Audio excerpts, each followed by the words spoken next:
anda? ¿Usted cómo anda? Bueno, hoy bien, porque acaba de ganar Argentinos Juniors, un partido increíble. Así que... Contémosle a la gente que anotó esa 2 con 9 jugadores. Impresionante. Que pasa muy poco esto. No, pasa muy poco, porque además fuimos todo el partido abajo. Perdíamos 1-0, empatamos 1-1, 2-1, 2-2. Y en el último minuto conseguimos el triunfo, así que estoy muy contento. ¿Lo dan vuelta con menos hombres? Con 9 jugadores. Sí. Increíble, ¿eh? ¿No se pierde un partido de argentinos? ¿O si tiene alguna actividad No, lo graba? trato de verlo todas las veces que puedo, trato de verlo. Pero lo que pasa es que cuando no los veo, lo busco y lo veo después.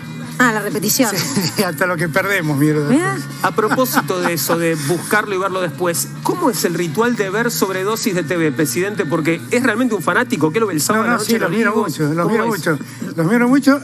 Y pido por la continuidad de Luciano, además. Pido por la continuidad de Luciano. Gracias. Como televidente, pido públicamente por la continuidad de Luciano. Gracias. Sos muy bienvenido, Juan. Gracias, Alberto, muy amable. Sos joven, pero tenés una larga historia. Claro que sí, claro que sí. Y es un programa muy... A mí me entretiene mucho.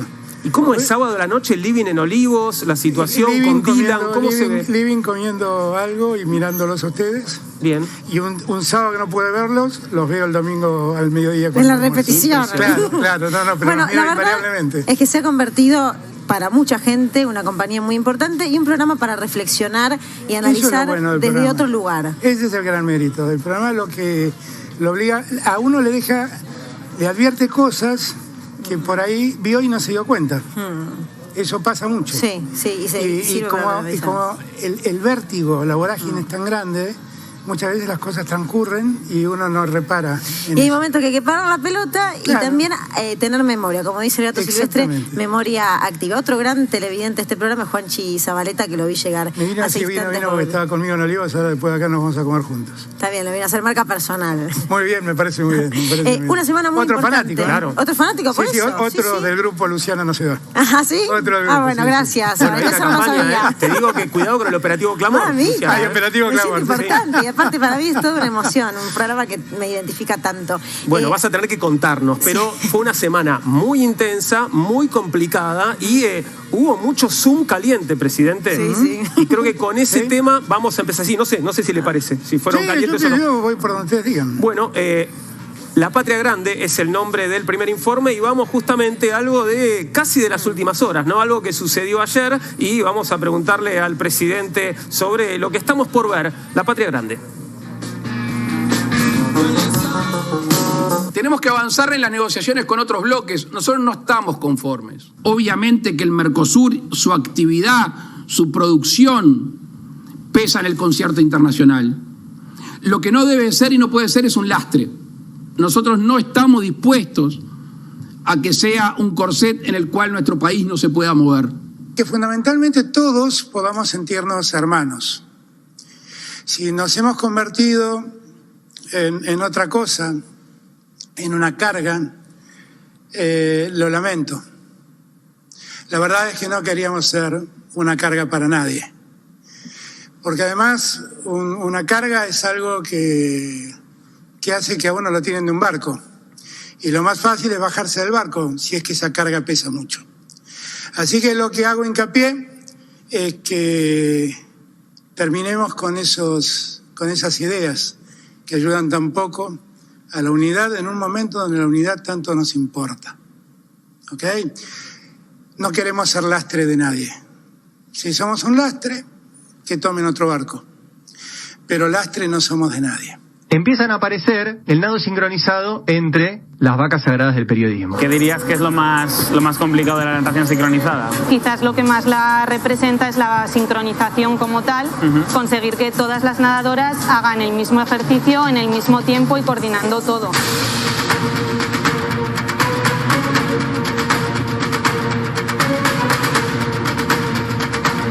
La Argentina se abraza a Maduro y se pelea con la calle Pou. Volver desde el lado argentino a esa política kirchnerista de pelearse con todo el mundo. Yo veía en Uruguay a un presidente estadista. Y acá a un presidente, ¿viste las películas Banana de Woody Allen? Sí. Bueno, más o menos una cosa por el estilo. Del subdesarrollo, esa cosa. Cuando lo escuché a nuestro presidente sentí una vergüenza ajena y propia. Fue un poquitín patotero. Lo he visto a nuestro presidente actuar poco menos que como un patotero de la esquina, como un bravucón. Bien. Arrancamos así. Sí, livianito. No había escuchado nada de eso. Para seguir con las metáforas náuticas, presidente, ¿se picó el Mercosur? ¿Qué pasó? No, yo creo que no. Yo creo que el presidente uruguayo se destempló. Me parece que si hay alguien que perdió la templanza en su discurso fue él. Porque además me parece muy poco gentil para con los compañeros de barco decir que está cargando un lastre. Y el lastre somos nosotros. ¿Nosotros Argentina? Nosotros Argentina, nosotros Brasil, nosotros Paraguay. Él dice que estar en el Mercosur es cargar un lastre. La verdad me pareció tan poco feliz, tan poco educado, con toda franqueza. Tan poco educado. Lo que más me impresiona es que digan que el patotero fui yo, porque el discurso fue tan inusualmente agresivo. ¿Lo sorprendió? Y sí, claro, porque es más, Bolsonaro habló. Y Bolsonaro fue muy cuidadoso con sus palabras. Hizo el planteo que siempre hace Brasil, de buscar más apertura en el Mercosur, de discutir los aranceles. Nos propuso que llevemos a un grupo de técnicos ese debate. Que uno a priori hubiese esperado más agresión en Bolsonaro y no de repente salió Lacalle con un discurso absolutamente, a mi juicio, inusual, fuera del lugar. Y la verdad, yo soy el presidente de Argentina, no tengo por qué soportar que en mi país lo llamen lastre. Sea un uruguayo, sea cualquiera. No tengo ¿Hubo alguna conversación posterior al respecto? ¿Pudieron hablar después de esto? No, pero también me parece que es un incidente y punto. Yo lo que quiero que sepan todos, yo no voy a dejar que traten así a la Argentina en un grupo regional como es el Mercosur. Lo paradójico es y tampoco trataría así a ningún país del Mercosur, yo no trataría así a nadie. Me parece que, en verdad, no fui yo el destemplado, sinceramente. Es que lo paradójico es que, en todo caso, el presidente de la República Argentina pregona y refuerza la idea de la unidad, lo propio. Y de la unidad. Y de la unidad. La unidad regional, que es de lo que hablamos. Pero algunos medios todos entendieron otra cosa, claro, presidente. Yo hablo de la unidad y el patotero soy yo, es una cosa muy impactante, muy impactante. Pero ahí hay una cuestión ideológica muy difícil de resolver, que cada uno lo resuelva con quien deba. Pero lo que sí sé es que yo, como presidente de la Argentina, es muy difícil que en una reunión de esa naturaleza me quede callado si alguien está diciendo nosotros somos un lastre para otro. ¿Corre el riesgo la unidad en el Mercosur? No, en yo este confío contexto? que no. Yo confío que no. Para mí ha sido un incidente y punto, y el incidente pasará. Los tiempos cambian y yo lo que creo es que gobierne quien gobierne, el Mercosur se ha podido mantener unido desde que se creó hace 30 años atrás. ¿Qué responde ese sector que habla de que Argentina está cada vez más aislada? ¿Es cierto? ¿Es una falaz? No tengo la menor idea. Aislada quedó cuando le dejaron de prestarle plata a Macri y tuvieron que recurrir al fondo. Ahí sí estaba muy aislada Argentina. Ahí sí estaba absolutamente aislada. Cuando los acreedores le dijeron a vos no te presto más plata, bueno, vas a pagar, y salieron corriendo a pedirle al fondo un préstamo inusual en monto y en tiempo de repago. Ahí sí estábamos absolutamente aislados. Supongo, Macri, Luciana, Macri dijo, entre otras cuestiones, porque ha hecho muchas expresiones públicas, dijo que él no se arrepiente de haber ido al Fondo Monetario Internacional. ¿Cuál es su mirada al respecto? Y la verdad es que tenía que pedirnos perdón. Honestamente tenía que pedirnos perdón al país, porque el daño que le ha hecho al país es incalculable. Es incalculable. A mí me impresiona mucho porque a nosotros nos demandan todos los días autocrítica. Y la verdad lo que han hecho es, créanme, insólito. O sea, solamente para que ustedes tomen noción de lo que estoy hablando. El año que viene, el acuerdo que firmó Macri obliga a la Argentina a pagar 18.000 millones de dólares al fondo. Solo al fondo, 18.000 millones de dólares. Y al año siguiente, 2023, 19.000 millones de dólares. Es impagable. Sí. Bueno, fue uno de los temas de la semana también. No podemos pagar. Se ha hablado mucho de esto. Claro, por eso, a mí volviendo a la pregunta inicial, y seguimos después con este tema, a mí me impresiona mucho que Macri no se dé cuenta el desastre que hizo. Francamente, hoy leí una cadena de tweets donde Martín Guzmán, con su espíritu docente, le explicaba a Macri los errores que cometía cuando afirmaba cosas que no eran ciertas.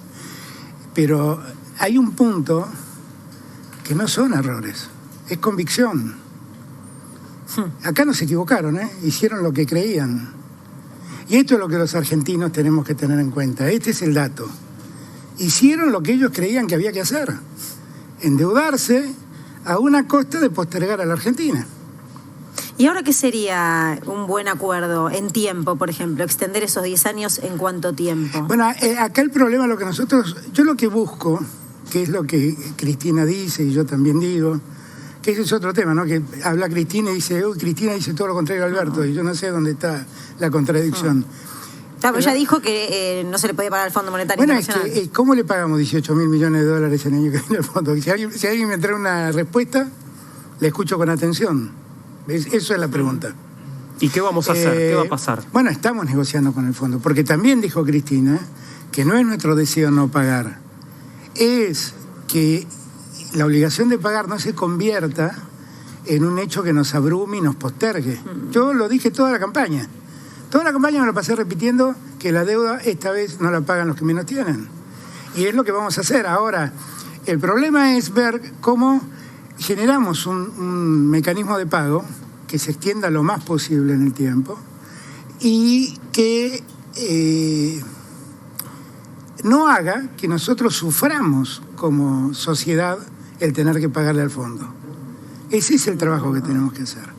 Porque estamos hablando de 18.000 millones de dólares el año que viene y 19.000 el siguiente. Y lo que también estamos hablando es buscar un acuerdo con el fondo, que como el fondo recomendó cuando nosotros hicimos el acuerdo con los privados, un acuerdo que sea sostenible, que en el tiempo se pueda sostener. No que dentro de 3, 4 años yo tenga que reestructurar la deuda porque no puedo cumplirla. Ese es el motivo por el cual uno dice, dame más tiempo, así doy por terminado el tema, ya sé lo que tengo que pagar y damos por terminado el tema.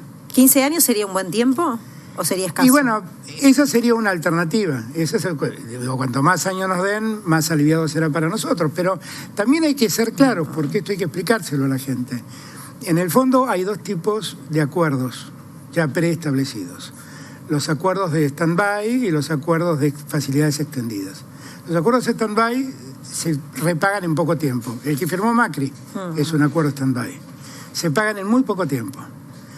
Los de facilidades extendidas se pueden pagar hasta en 10 años. El stand-by en 3, facilidades extendidas en 10.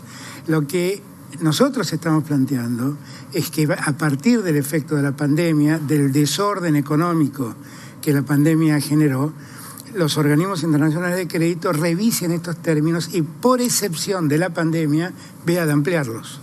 Eso es lo que estamos planteando. Si nosotros no hubiéramos tenido que enfrentar la pandemia, la economía nos hubiera caído 9.9 como se cayó el año pasado. Estoy seguro que no.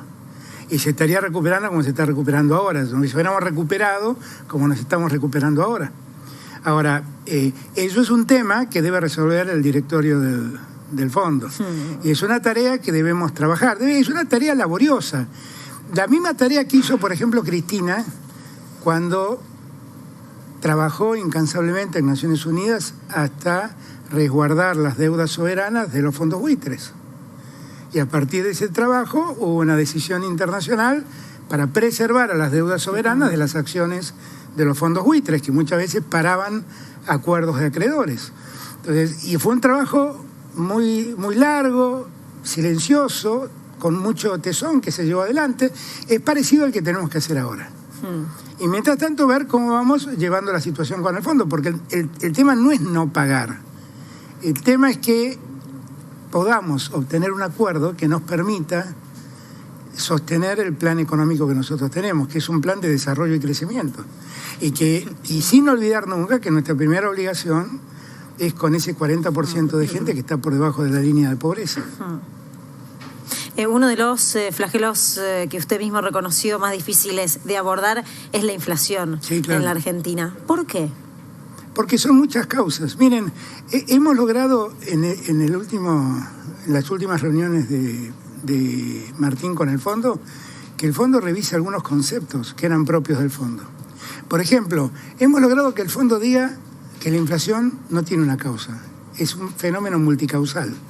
El fondo siempre dijo con mucha ortodoxia que la causa era la emisión monetaria y el déficit fiscal. Y ahora ya no dice eso.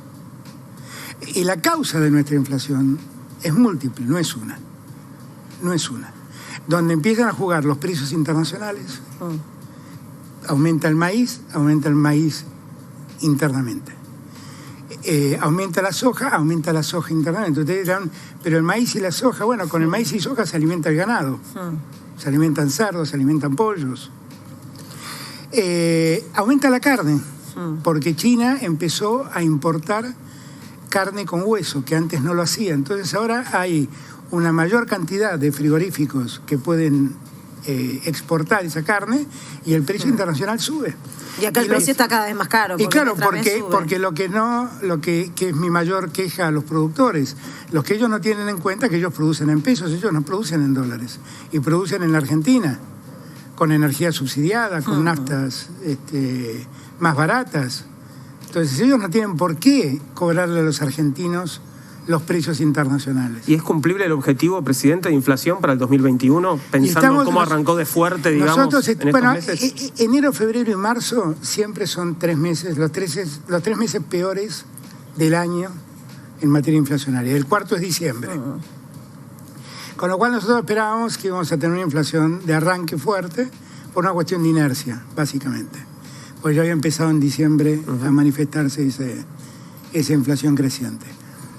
Lo que nosotros esperamos es que a partir de abril empiece a haber una inflación más baja y esperamos que todos entiendan que debemos contenerla entre todos, la inflación. Porque no es una sola causa. No es que el Estado... Fíjense que ustedes que el déficit fiscal cayó drásticamente en el primer trimestre y eso no resuelve el problema. Entonces el problema no es el déficit fiscal. Bueno, uno de los problemas que recién lo argumentaba, presidente, y por eso el énfasis que hace el gobierno nacional en la reunión con los formadores de precios, con parte de los empresarios que forman precios. Después de esas reuniones, hoy pasado un mes de una de las reuniones, de los encuentros más importantes, ¿podemos decir que están comprometidos los formadores de precios? Ahí hay que ser muy franco en un punto. Si ustedes revisan la inflación del año pasado, lo que el INDEC marca, se van a dar cuenta que los precios en góndola crecieron el 26%. Ustedes dicen, ¿qué es el precio en góndola? Es básicamente los alimentos que se compran en grandes supermercados. Las grandes cadenas de supermercados, los precios han tendido a respetarlos. Lo que pasa es que los supermercados venden el 30% de lo que se consume en Argentina. El 70% van a supermercados chinos o a locales de barrio.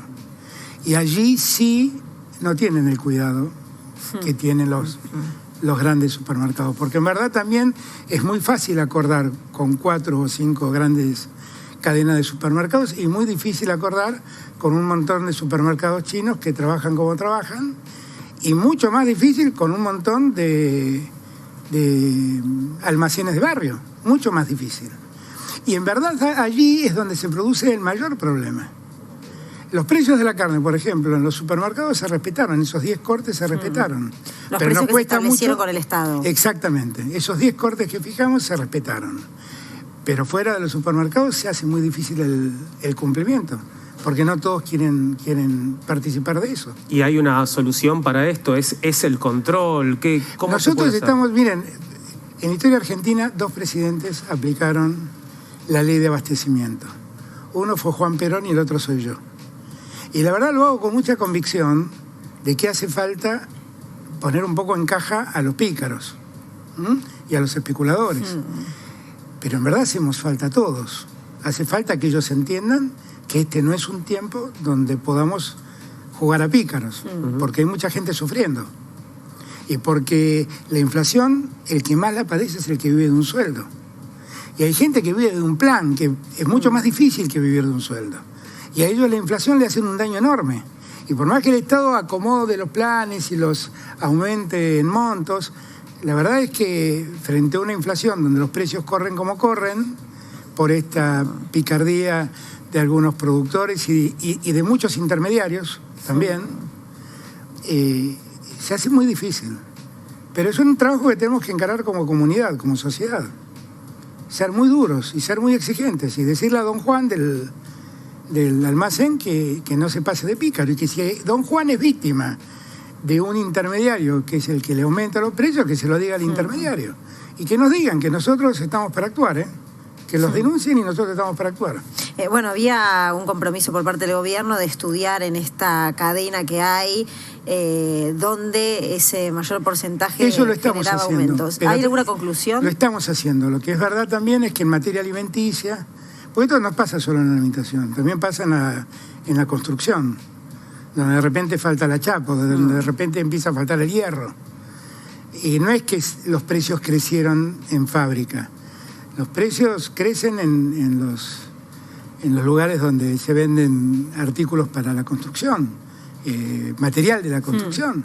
Y lo mismo pasa con los alimentos. Hay mucha gente que compra a los productores alimentos y ellos intermedian y distribuyen esos alimentos entre sus clientes. Y es en ese acto de intermediación donde todo ese gasto se distorsiona, ese precio se distorsiona. El otro día hablaba... ¿Cuándo fue? El martes creo que fue. No, miento, el jueves. Así que hoy es sábado, el jueves a la noche.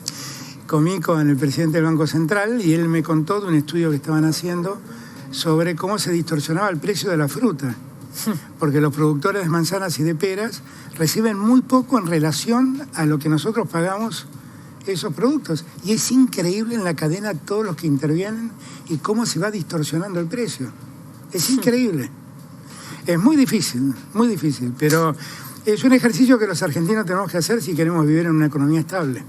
Esto es Sobredosis de TV, Por estamos supuesto. en vivo, está el presidente de la República Argentina en una semana muy importante con mucha información y con muchos temas para repasar. Está repleto de informes, tenemos ciertas licencias porque también la entrevista lo amerita, pero me parece que esto también va a dar y va a generar muchas respuestas. Porque, te digo algo, Decime.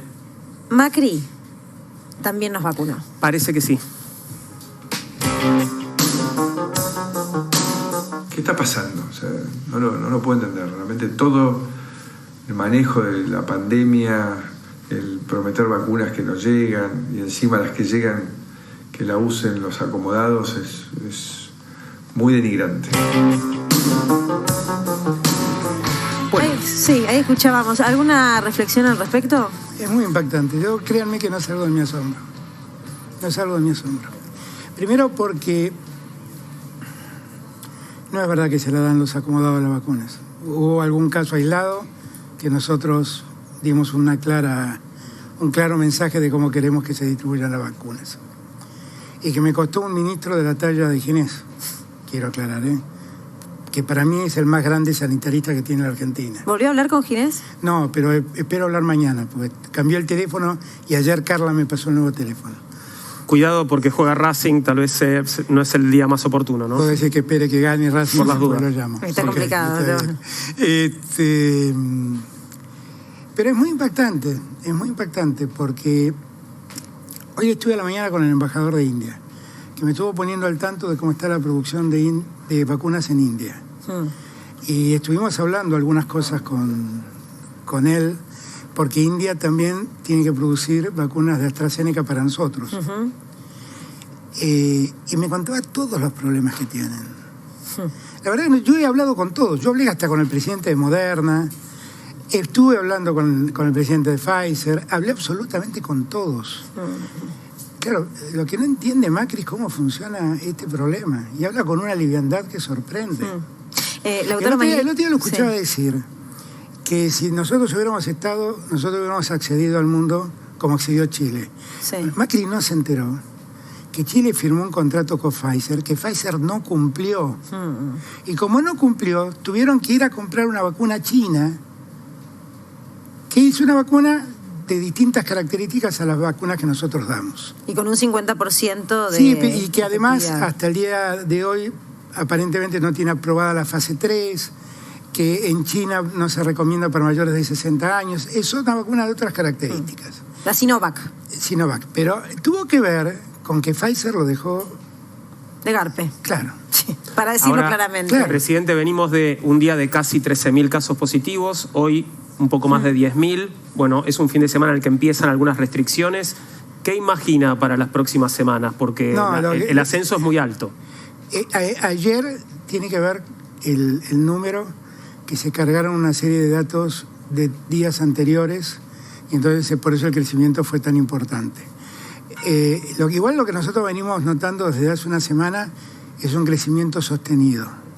No un crecimiento abrupto, pero un crecimiento sostenido. Hicimos más ajustes sobre las salidas de Argentina. Reducimos el número de vuelos, le pusimos alguna serie de compromisos a los que viajan para que a su regreso se sometan a un test y se hagan cargo del costo. Claro, y además de si llegan a dar positivo se tienen que quedar haciendo el cuidado respectivo en la ciudad de Buenos Aires. No pueden contagiados subirse a un micro o un avión para llegar a sus ciudades en el interior. Ahora mañana hoy estuve con Carla en esa reunión con el embajador, y mañana voy a tener una reunión con Carla y con Santiago y con Guado, porque vamos a proponer una serie de medidas en la semana para cuidarnos básicamente, para profundizar el cuidado, para tratar de minimizar al máximo la circulación. Estamos en un problema. Está creciendo. ¿Es de la segunda ola, presidente? Y a mí me parece que estamos cerca. La verdad es que todos los países que nos rodean, todos la están viviendo, la segunda ola. ¿Y esas restricciones tienen que ver con restricciones horarias, tienen que ver con restricciones de actividad? Tienen que ver con tratar de bajar la circulación en la ciudad, en la circulación en general, con tratar de que la administración pública trabaje a distancia y no tengan que ir desde sus casas al lugar de trabajo. Pero no es la vuelta del aislamiento, no es volver a un aislamiento estricto. Y es también llamarle la atención a la gente. Estamos en un problema. Yo estoy muy agradecido a la gente, porque la gente creo que nos ha entendido. Cuando yo di la vez pasada el discurso que di, explicando los problemas que teníamos de aumento de casos y de dificultades para acceder a la vacuna en tiempo y forma, y la gente lo entendió. El 57% de las reservas que estaban hechas para viajar al exterior se cayeron después de mi discurso. Eso quiere decir que la gente advirtió el problema.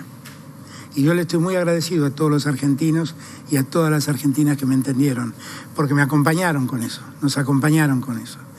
Y con la misma seriedad con la que actuaron, les pido que sigan actuando, porque el problema lo tenemos, no lo tenemos resuelto, lo tenemos. Mi deber es seguir encontrando vacunas a la mayor velocidad para que el proceso de vacunas no se detenga y que las personas en riesgo se vacunen lo antes posible. Pensando en estas decisiones que se van a tomar la próxima semana y en estas restricciones, si vale la palabra restricción, ¿qué evaluación se ha hecho hasta el momento? ¿De dónde viene la mayor cantidad de contagios? Recuerdo que en alguna oportunidad el estudio hacía foco en la juventud que salía, que pernoctaba, que se juntaba con otros jóvenes, y que a partir de allí, no solamente en la Argentina, en muchos lugares del mundo se detectó que los crecimientos importantes se producían en esos encuentros. ¿Ahora hay algo que sirva de análisis para entender lo que se viene con estas nuevas medidas? Nosotros estamos muy preocupados por la cepa de Manaus, porque todo indica que la cepa de Manaus es una cepa particularmente virulenta en el sentido de su capacidad de contagio, y que pareciera ser que tiene una mayor letalidad que la que nosotros conocíamos. Y eso viene de todos nuestros países vecinos. La tiene Brasil básicamente, ha entrado Paraguay, y Uruguay ha detectado casos. Nosotros detectamos algunos casos en Córdoba, que pudimos aislarlos. Vamos a ver cuán efectivo fue esas medidas que tomamos. A mí me parece que nosotros tenemos que tener presente ese riesgo. En Europa pasa otro tanto, porque la cepa británica también ha generado muchos problemas en Europa. Entonces, nosotros hemos prohibido viajes de una serie de lugares del mundo. del Reino Unido, de España, de Brasil, de México, de Estados Unidos, y que son los lugares donde nosotros vemos que llega la gente infectada. Y esto obviamente, ayer hablaba con el secretario para Asuntos Latinoamericanos del Gobierno de México, y le explicaba, mirá, no es un tema contra México. La verdad, yo amo México. Yo amo a México.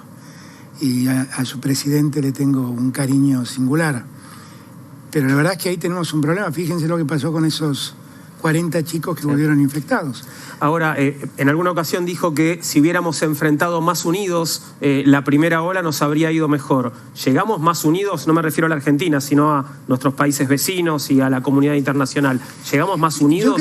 Yo creo que todos hemos aprendido. Nosotros todos tenemos algo que hace un año no teníamos, la experiencia.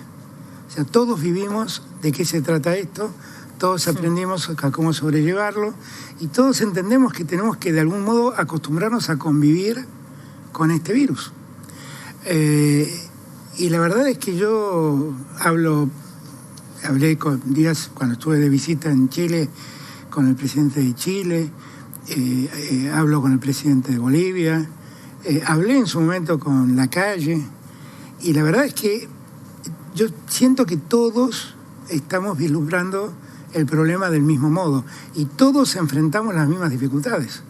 Vacunas que no llegan, dilaciones, nuevos contagios esta segunda ola y que el único método que hemos encontrado es aislarnos, cuidarnos y protegernos del otro. Y dentro de esos datos, la Argentina está dentro de los 20 países que ya recibieron 5 millones de dosis. Más vacunas. Sí, lo cual es un número alentador en el plan de vacunación. No, claro, y también hay que darse cuenta que en la producción de vacunas, también quienes producían las vacunas pensaron inicialmente que todo era más simple. Alguna vez a Iván Jadrowski, que es alguien a quien yo respeto y quiero mucho, dijo... También fiel televidente de eso. Fiel televidente, sí. Saludos Iván. Dijo... El error del gobierno fue haber anunciado las dosis que no tenía. Y la verdad, nosotros no anunciamos las dosis que no teníamos. Nosotros contamos cuál era el contrato que habíamos firmado con la Federación Rusa y con el Instituto Gamaleya, que decía que nos entregaban 10 millones de dosis en enero, 10 millones de dosis en febrero, 10 millones de dosis en marzo. Y yo estoy seguro, porque sé de la seriedad de quienes trabajan allí, y he hablado desde el presidente Putin hasta el presidente del Fondo Soberano que ha financiado las vacunas, todos están queriendo cumplir con Argentina, pero la producción de las vacunas fue más compleja de lo que se esperaba, fue mucho más difícil de lo que se esperaba y demandó mucho más tiempo. Vacunas que todos estaban esperando que estén producidas en cantidad en India, todavía no han logrado arrancar en India. Entonces, evidentemente ahí hubo un mal cálculo de quienes consiguieron la vacuna, que no les permitió producir en la masividad que ellos creyeron. Luciana, tengo... ¿Qué hora es? A ver. 21:36 más o menos. Estamos en vivo, Estamos en vivo haciendo Sobredosis de TV. Intenso, hoy, último intenso. programa de Luciana Rubinska, sí, salvo que un operativo clamor le impida irse del programa. Estamos con el presidente de la Nación y es momento de ir a un nuevo informe. En este caso, el podio de la intolerancia. Hablábamos de patoterismo. Bueno, hay un cierre de patoterismo ejemplar en este informe. Míralo. ¿Sabés lo que es el kirchnerismo hoy? Es el buró soviético de la Unión Soviética cuando explotó Chernobyl. Claro. Venían y le decían, mire, discúlpeme, comandante, viste que hay que decirle compañero, comandante, general, toda la parafernalia. Ahí hay el núcleo del reactor está al aire. Eso no es solamente una explosión, es contaminación, es radiación, la gente se va a morir. Antipueblo, derecha fascista, nosotros tenemos la razón y mientras tanto el reactor haciendo un desastre ambiental, ¿no? Entonces el kirchnerismo es eso. Desgobierno, hay una anarquía, hay una persona, para mí no es un gobierno de facto, es peor, porque Fernández pone la firma de cosas que quizás ni se hace cargo. Para mí no es un gobierno de facto, es peor. No importa si la vacuna es rusa o china, ¿qué puto idioma habla? El problema es el ejemplo. Vos que gobernás me tenés que dar el ejemplo, me tenés que mostrar que si el presidente dice que adelantarse en la fila no es un delito, te dan ganas de cagar una trompada. Te dan ganas de cagar una trompada. Bueno, tranquilo, presidente, por favor, tengamos la noche en paz. No es una parodia de Capusotto, no. Creo que no. Creo que no, y por suerte no pasó el hijo en calzoncillos por atrás. Sí, si no te espero afuera. Sí, ok. Muy bueno. No, ¿qué quieren que les diga? No sé, enloquecieron ¿Qué todos. está firmando, señor presidente? Porque está No Laura tengo Alonso la menor preocupada idea, por lo no que tengo la firma. menor idea. Eso de que soy peor que un presidente de facto, qué tremendo, ¿no? Mucho, ¿no? Bueno, Macri en una de las entrevistas que dio también dijo que no era una democracia esto. Qué tremendo, qué tremendo. Si no lo votan a ellos, no hay democracia. Qué tremendo, ¿no? Pero bueno, qué sé yo, son las locuritas que ellos tienen. Y Luis Juez, que lo conocí hace tantos años, siempre tuvo ese humor cordobés que a veces era simpático y ahora se volvió dantesco, ¿no? Después de llamar negros olorosos a los ecuatorianos, siendo embajador argentino, quiere dar clases. Yo, la verdad que no tengo ganas de entrar en el debate con Juez, que ni siquiera sé de qué es de su vida. Pero lo que sí sé es que adelantarse en la fila no es delito. Y que en un Estado de Derecho solo es delito aquello que la ley ha dicho previamente que es delito. Hay muchas conductas no éticas que no son delitos. Una conducta reprobable, pero no delito. Claro, que levantarse a la mañana y meterse en un Zoom en camiseta y con la mujer durmiendo atrás es poco ético para los que participan del Zoom, pero no es delito. No es delito. Merecerá cualquier crítica, pero no es delito. Esta es una reflexión que corre por mi cuenta. A mí sí me resultó muy fuerte escuchar a Laura Alonso y también a Mauricio Macri, el expresidente de la República Argentina, poniendo en duda si había un Estado de democracia justo en una semana tan importante para la Argentina, donde el nunca más está bien presente, donde ha pasado un día más, un año más, donde lo que tenemos que hacer es recordar, tener memoria, buscar siempre la verdad y la justicia. Para mí, en esos claroscuros de la semana, fue de lo más impactante. Porque Mauricio Macri ha sido presidente, lo ha elegido la gente, lo ha elegido el voto popular, y también el voto popular decidió que los próximos 4 años el presidente no fuera él. Pero que con tanto pasado en la Argentina, tan triste y tan potente todavía todo lo que se vivió, me parece muy desacertado. Encima de esa semana, cuando nadie de Juntos por el Cambio hizo alusión a la fecha, al 24 de marzo del 76. Es algo que estamos por ver, de hecho, Luciana. Pero hay detrás de todo eso cierta actitud negacionista de todos ellos. Yo no sé quién cree que a mí no me cuentan las cosas como son. Todos los días estamos hablando de los problemas que tenemos. De la inflación nos ocupa un montón de tiempo. Yo no te dije a vos que la inflación es un invento tuyo. Te dije es un problema que tenemos que arreglar. La verdad es que yo siempre digo mi mejor amigo es el que me cuenta la verdad, no el que me adula. Y yo hago una práctica de eso. Ahora, que respecto al 24 de marzo de 1976 han tenido una actitud negacionista, la han tenido. El mismo presidente puso en duda la cantidad de desaparecidos y perseguidos en la Argentina. Habló del curro de los derechos humanos. Habló del curro de los derechos humanos. Las causas por delitos de lesa humanidad que investigaban violación a los derechos humanos en los años de la dictadura, en los 4 años sufrieron un parate porque el Estado se ocupó de no moverlas. Entonces, en verdad es que eso a mí no me asombra. Yo insisto, ahí no tienen un error ellos. Ellos no se equivocan, ellos piensan eso. Ellos creen eso. Ahora, dicen eso y al mismo tiempo sacaban por decreto, por ejemplo, que un extranjero imputado de un delito pudiera ser expulsado del país. Eso, ahí no hay Estado de Derecho. Ahí no hay Estado de Derecho. Porque a alguien se le priva el derecho de defensa. Ahí no hay Estado de Derecho. Y cuando uno mira esas cosas, nosotros acabamos de derogar ese decreto. Un proyecto que se originó en Migraciones e impulsó Guado de Pedro. Y hemos recibido el elogio de todas las reparticiones de derechos humanos de Naciones Unidas por haber hecho eso. Y ese era un decreto que pusieron en vigencia en la gestión de Macri. Entonces, por eso, yo insisto, yo lo que les pido más que nada es prudencia. A veces es mejor, cuando uno ha metido mucho la pata, es mejor no hablar, callarse, y cuando uno ha hecho algo que está mal, lo mejor es decir, perdón, me equivoqué. Ahora, ellos o no escribir dicen, un libro. Pero ellos no dicen perdón, me equivoqué, porque ellos están convencidos que hicieron lo que debían hacer. Este es el problema. Por eso no dicen perdón, me equivoqué. El próximo informe tiene que ver con Mauricio Macri. Y hablando de ética, también tiene que ver con la ética. A ver. ¿Hace mucho que no lo ve a Juan Carr? hace mucho. Hace mucho, ¿no? No anda por ahí juntando gente durmiendo en la calle, ¿no? No se lo ve, no se lo ve. No se lo ve. Ni con las campañas del hambre tampoco, ¿no? También. No se lo ve. Llamó la atención que ayer, por la conmemoración del 24 de marzo, no hubo ninguna participación suya pública, ningún dicho, ningún tuit. ¿A qué se debió? A veces lo he dicho, otras veces no. Pero la verdad es que no. Siempre he adherido y siento que mi gobierno ha sido líder en términos de derechos humanos, no solo acá, sino en el mundo. Y los derechos humanos también del siglo XXI, porque acá se ha focalizado la agenda solamente en una cosa en la Argentina durante 40 años, más de 40 años, descuidando los derechos humanos del siglo XXI. ¿Escuchaste a Nora, a Estela Carlotto? Me da mucha pena lo que esa mujer vivió, pero más me compadece que ella no haya podido salir del rencor, del resentimiento, del odio.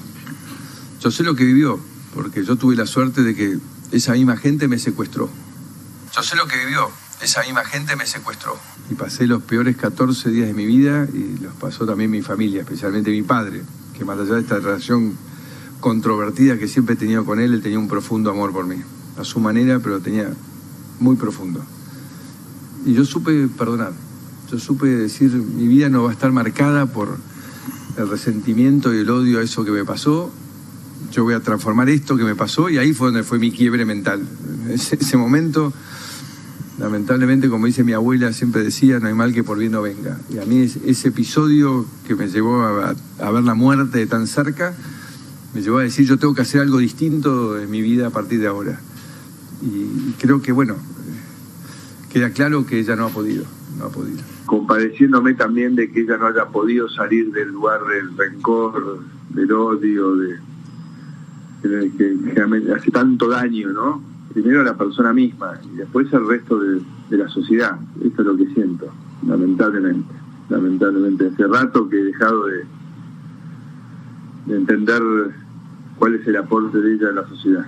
Este lugar, que fue centro clandestino, junto a más de 250 centros que funcionaron en la provincia. Sé que para ellos debe ser muy difícil estar hoy acá, y por eso mi especial agradecimiento. Y también a las familias que han sufrido, a los familiares de quienes han pasado por este lugar y hoy pueden ver que este lugar ya no funciona como comisaría, sino que va a ser espacio de la memoria. Y ya tenemos el archivo histórico digital para que abuelas tengan acceso directo y ojalá puedan encontrar más herramientas o elementos que les permitan encontrar nuevos nietos que todavía buscan. Lamentablemente hace rato que he dejado de entender cuál es el aporte de ella a la sociedad.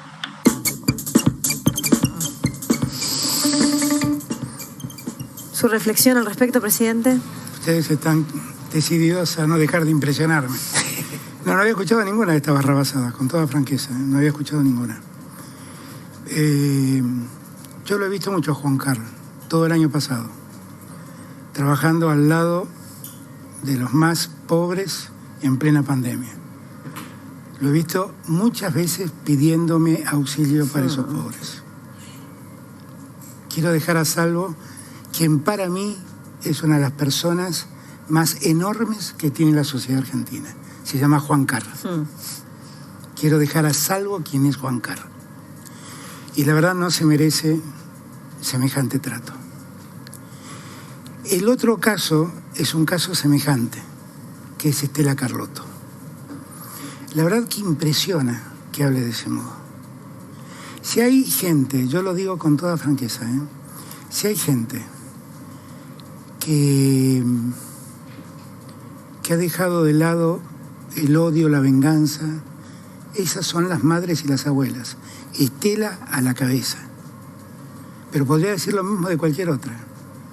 Yo, esta semana que pasó, el 23, el martes, les di a todas las madres y abuelas que aún están vivas un premio que instituí solo para que nadie, ninguna madre y ninguna abuela del país sienta que la Argentina no reconoció lo que ellas hicieron.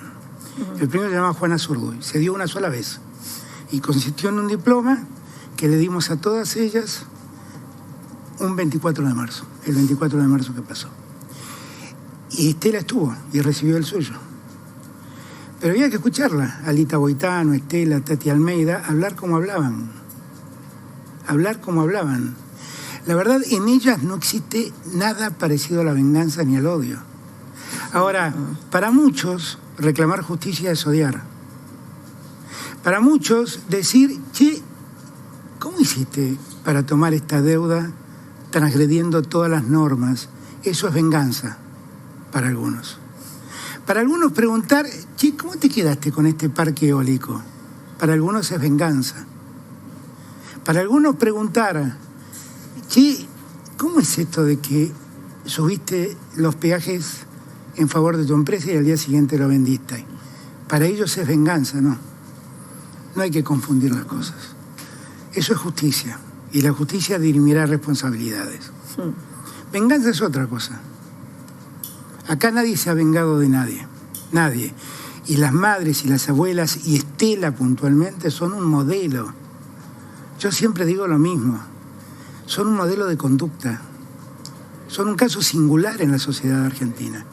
Yo lo viví, ¿eh? Yo lo viví. Porque yo era un militante político y no entendía muy bien qué era eso de la militancia de derechos humanos.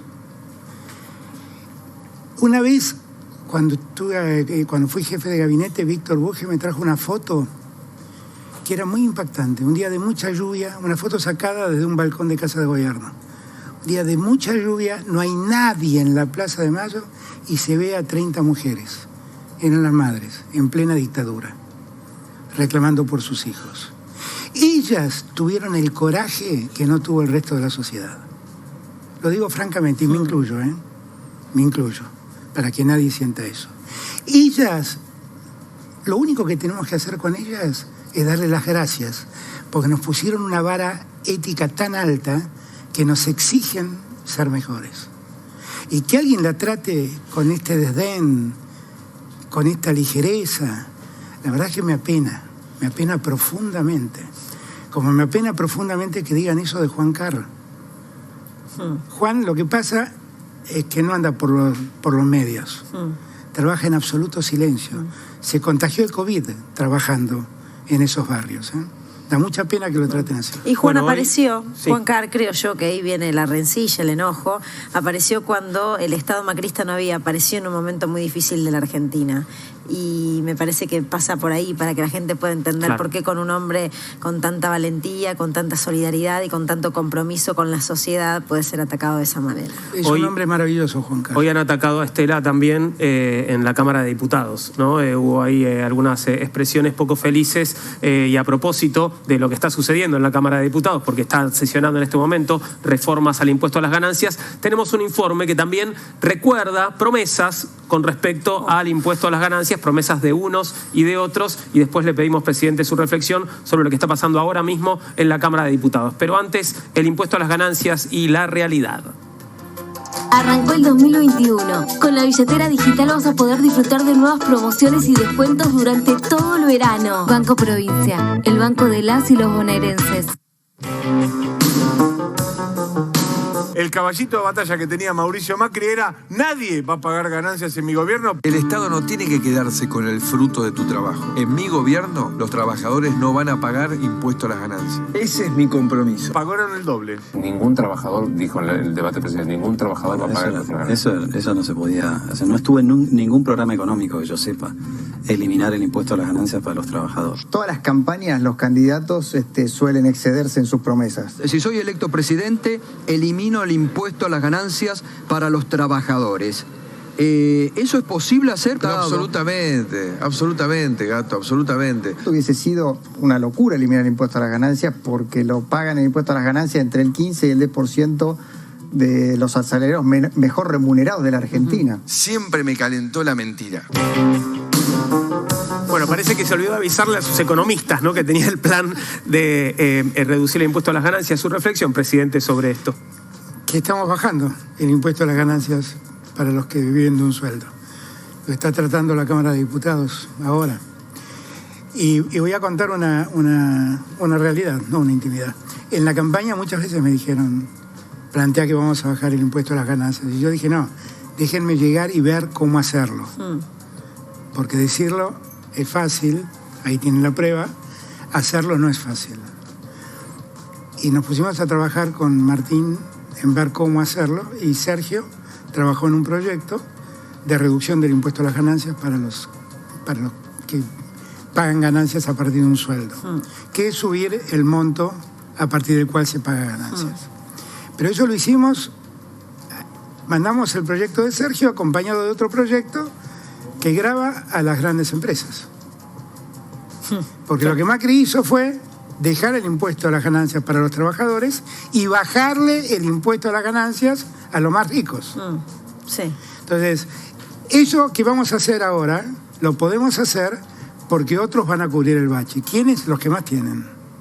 Los que más pueden. Lo paradójico, además, del impuesto a las ganancias en relación a la promesa que había hecho Mauricio Macri, y que la verdad es que un sector de la clase media le creyó que ese impuesto iba a ser eliminado, le creyó con vehemencia de que eso es una de las primeras acciones que iba a hacer, sino que aparte se incorporó 1 millón de trabajadores que pagan impuesto a las ganancias en los últimos 4 años. Este tratado de ley que se está realizando en este momento en el Congreso y que seguramente se convierta prontamente, sesión que va a terminar a horas de la madrugada, para algunos que no sabe, eleva ese mínimo no imponible, casi lo duplica. Así es. O mejor dicho, lo duplica. A lo que está hoy por hoy establecido, y eso va a generar que ese sector de la clase media, que sea un sector muy minoritario, de aquellos que tienen sueldos muy importantes, los que terminen pagando el impuesto, y muchos quedarán exentos. La estrategia a nivel global, además de ser una inyección a los bolsillos de las personas en un momento tan delicado, tiene que ver con la reactivación de que la gente empiece a tener cierta disponibilidad de dinero, y ese dinero se inyecta en el sistema económico de la Argentina. Eso es una consecuencia, no es un propósito. El propósito por el que hacemos esto es hacer un sistema impositivo progresivo. Que el que más tiene, más paga. Más justo. Claro, más justo. Que el que menos tiene no tenga que pagar. Que pague el que más tiene, el que puede pagar. Eso es como funcionan en las sociedades desarrolladas los sistemas impositivos.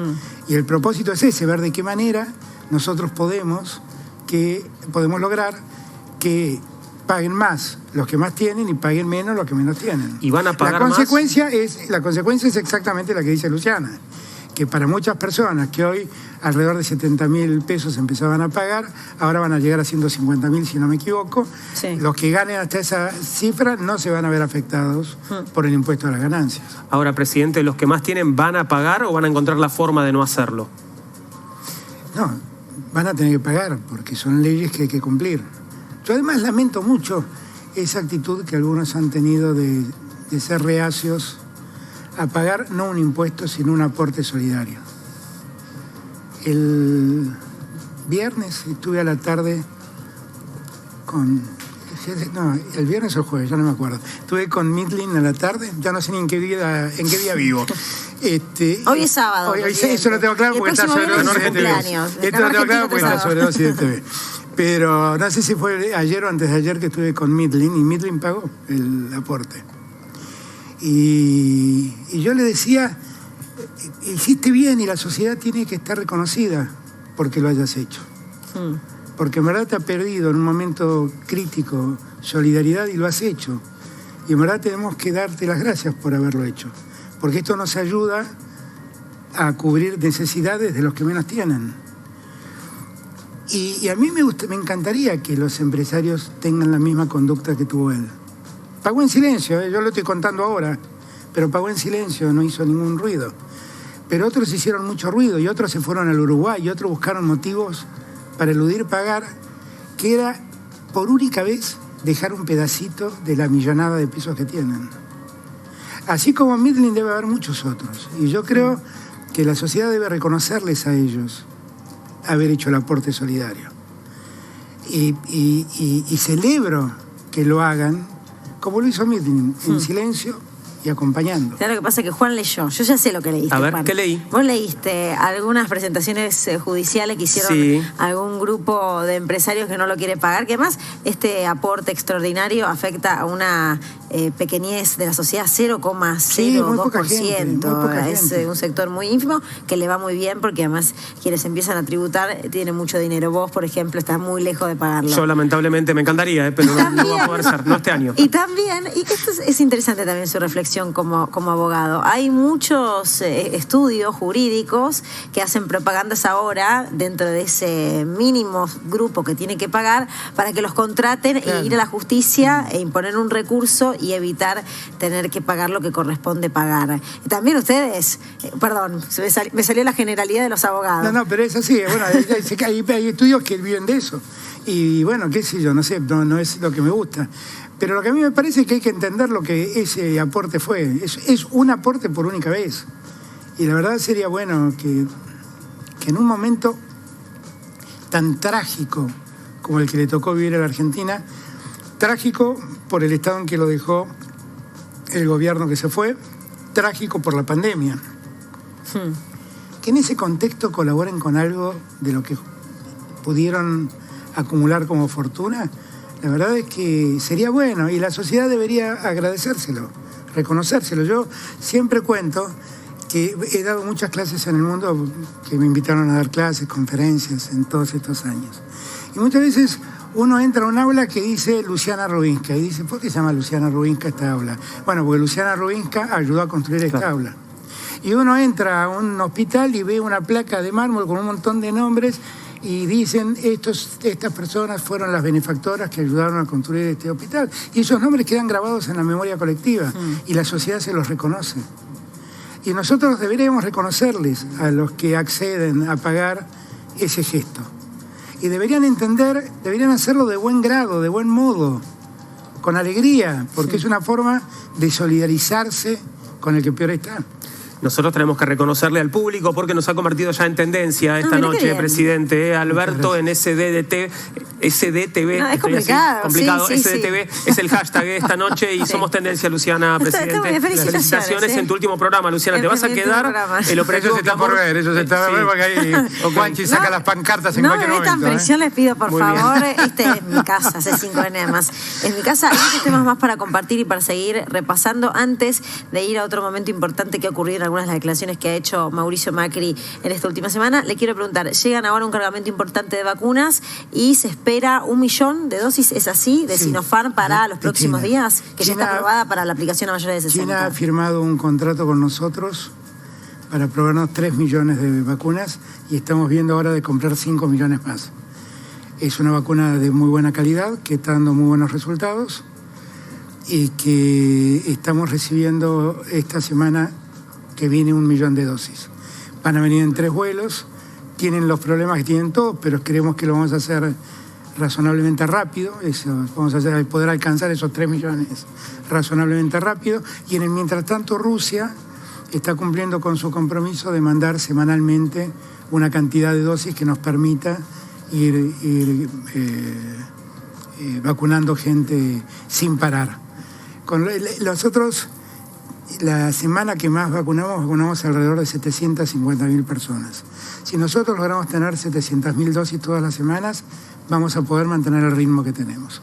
Y vamos a poder andar bien. Y si nos llegan estas dosis extras que estamos buscando, vamos a acelerar, porque también algo que a la pobre Carla Bisotti la maltrataron tanto cuando dijo que la primera dosis era muy importante, ahora lo dicen todos, porque la primera dosis da el 80% de la inmunidad que las 2 dosis dan. Con lo cual, cuando a uno le dan la primera dosis, ya aleja mucho el riesgo de la enfermedad, y si la enfermedad viene aleja mucho el malestar que causa la enfermedad. O sea, le hace una enfermedad mucho más llevadera. Y se va a diferir la segunda dosis. Exactamente. Pero igual para la segunda dosis tenemos tiempo, porque es a partir del día 21 y tenemos 3 meses para darlo sin problemas.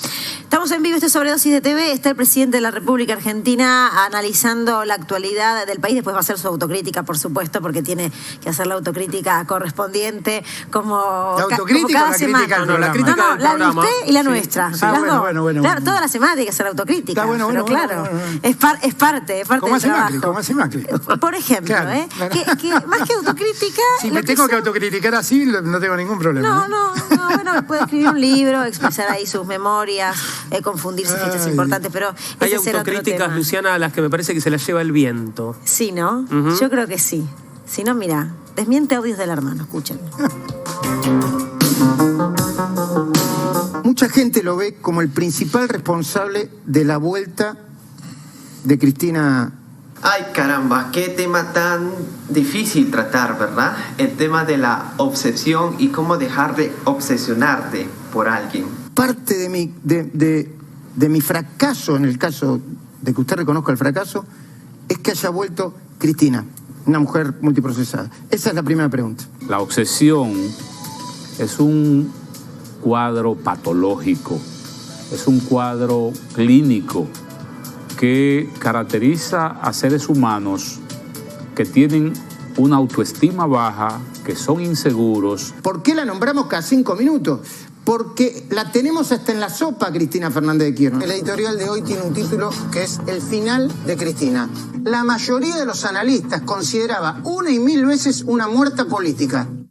Y sigue vivita y coleando. No era mi caso, ¿eh? Nunca creí que Cristina estuviese fuera de la pelea. Por eso hablo del final de Cristina. La tenemos hasta en la sopa, Cristina Fernández de Kirchner. El libro que escribió, o el libro con el que colaboró su hermano Mariano, ¿qué tiene que decir de eso? Perdón. Bueno, eso tiene que ver con que las familias somos complejas. Mom, Dad, Ross smoked pot in college. What? You are such a tattletale. Yeah, and Dad, Chandler didn't melt your records. Ross did. Is that true? And Dad, you know that mailman that you got fired? Didn't steal your Playboys. Ross did.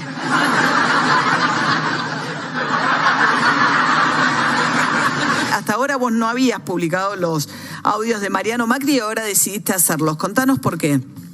Bueno, porque él declaró este martes en la causa de parques eólicos, y si bien en su declaración él no niega lo que sale en los audios, él dice que de algún modo no estaba autorizado a publicarlo.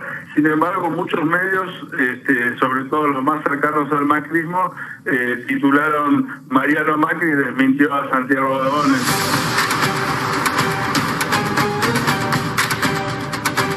Me parecía importante demostrar que yo no había mentido, que él no me había desmentido en tribunales, y poner a disposición de la opinión pública los audios en crudo de lo que Mariano Macri me había dicho para el libro. Toda esta maniobra que han hecho con la compra de parques eólicos Isolups, que es una empresa que había entrado en un problema legal muy fuerte. El gerente general estaba imputado en la justicia, muy complicado, y Esteban me dice, mira, es una empresa que los análisis que nosotros hicimos mínimo valía $15 millones, y él dijo, supe que lo apretaron, lo llamaron desde Casa de Gobierno y le torcieron el brazo para que vendan $1,5 millones. La que compró fue Socma.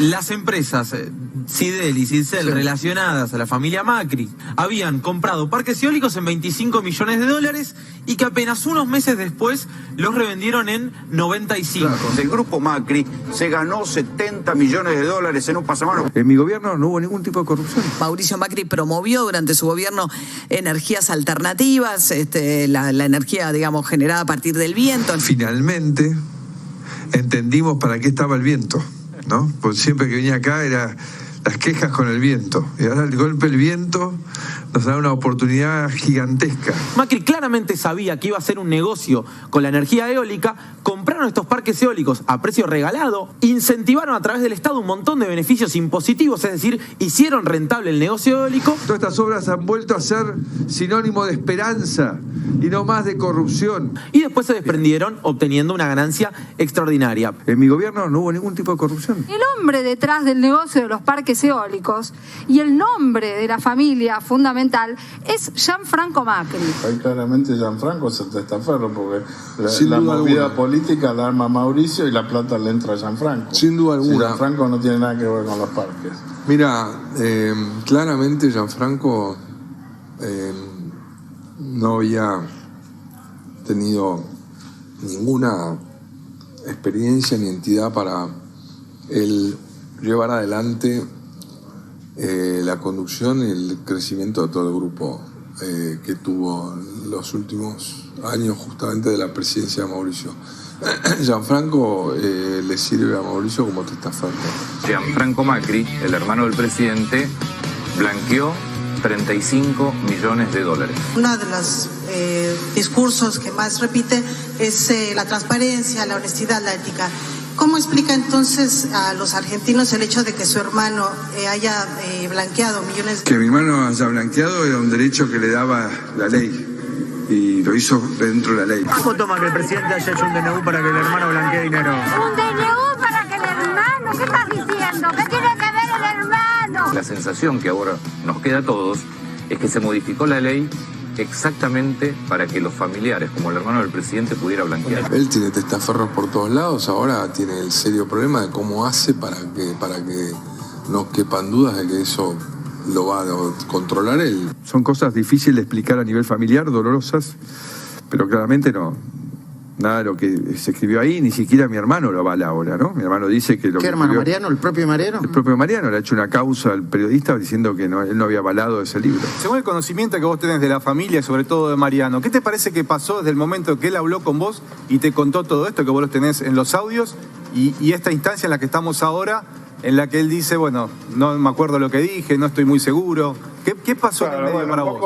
Sí, hay un abanico entre lo apretaron y lo compraron. Yo creo que más que un arreglo fue un apriete. Debe ser ese componente mafioso, los ancestros de quien fuera, como denunció un conocido periodista en el diario de Página 12 cuando habló de la dragueta italiana. Mafia calabresa. Efectivamente, en Calabria, hasta 1970, el crimen organizado calabrés, la 'ndrangheta calabresa, fue comandada, hegemonizada por el clan Macri.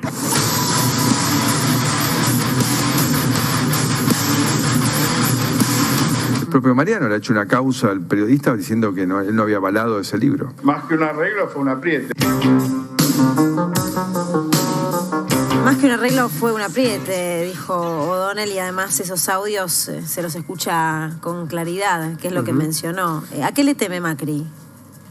Lo primero es que pediría que lo lleven a un parque de energía solar para que sepa para qué sirve el sol. Sí. ¿No? Porque bueno, el viento sabemos que sirve para hacer negocios. Ha descubierto que el viento sirve para los parques eólicos. No, es que todo eso es muy grave. La verdad es que uno lo mira acá y lo ve por momentos causa gracia, pero es de una gravedad enorme. Enorme. Porque eso también es corrupción, ¿eh?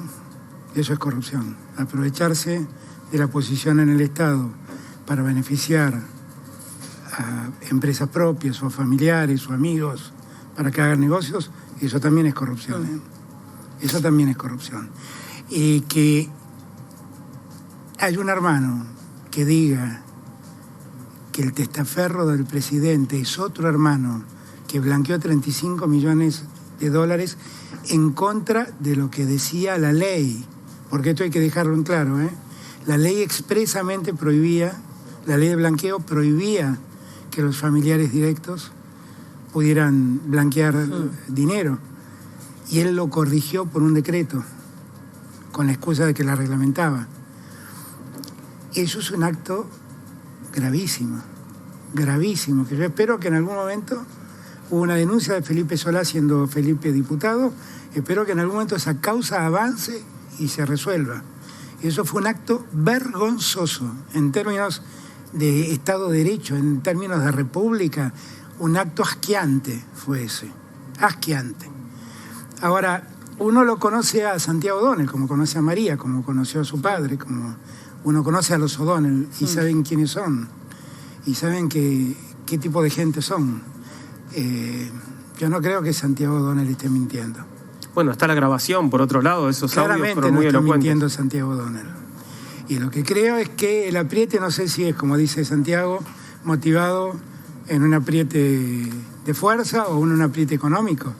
Pero el cambio del hermano es muy claro. Y además, lo que el hermano dice, por lo que escucho decir a Santiago, no es que lo que dice Santiago es mentira, es que no lo autorizó a Santiago a publicarlo, que es algo distinto. Bueno, Es depende algo muy para quién. Claro, pero a mí me parece que esas no son problemas familiares, son problemas de otro tipo. Hablando de justicia, ¿cuándo asume Soria? Creo que el lunes, creo que hoy le aceptaron la renuncia, creo que el lunes a la tarde vamos a estar pudiendo tomarle juramento. ¿Le costó la decisión de Soria? No, lo que pasa es que lo que nadie tuvo en cuenta es que Marcela siguió en funciones como una semana más. Y de hecho presentó la renuncia y creo que un viernes y el lunes yo anuncié lo de Soria. No, es algo que ya venía pensando, lo de Martín, lo había hablado con Martín, le había dicho que esperara y bueno, no me costó. ¿Fue de las decisiones más difíciles que le tocó tomar junto con la de Ginés, son decisiones quizás? un poco ingratas porque uno la quiere mucho a Marcela, porque es amigo de una y porque además es una persona de bien y que puso todo su empeño, hizo un enorme esfuerzo todo ese año, hizo un buen trabajo todo ese año, pero me parece que para el tiempo que viene necesitaba darle un giro al tema, por todo lo que está pasando, por todo esto que está pasando.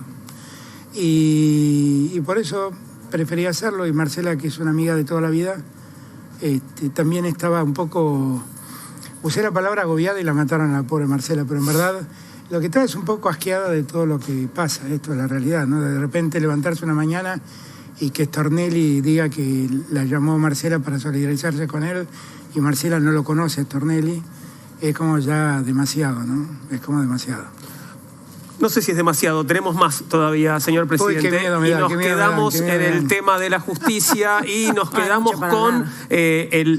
la M, el operador M ahora, un señor al que le dicen Pepín, que parece que no tiene nada que ver con cosas sobre lo que hace un montón, ¿no? Sobre lo que se ocupa mucho. Vamos a verlo. El operador M y sus comunicaciones con un medio importante y con jueces. Míralo.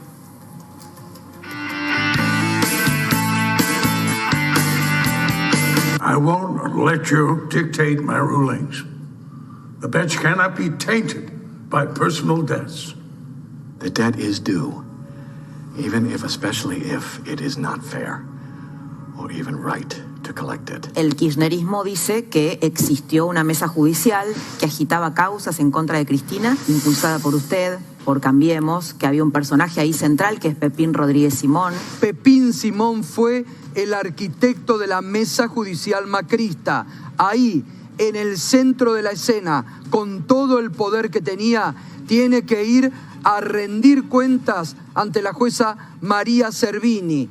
10.700 llamados de su celular, 1.200 llamados solo para organizar la operación contra el grupo Indalo. Jamás existió esa mesa judicial en los términos que ellos dicen. Estamos en serio comprometidos en defender la institucionalidad en Argentina. Y el caso de Pepín ni siquiera participaba en esa mesa judicial. ¿Y quién fue el responsable de aquel decreto para nombrar 2 miembros de la Corte Suprema?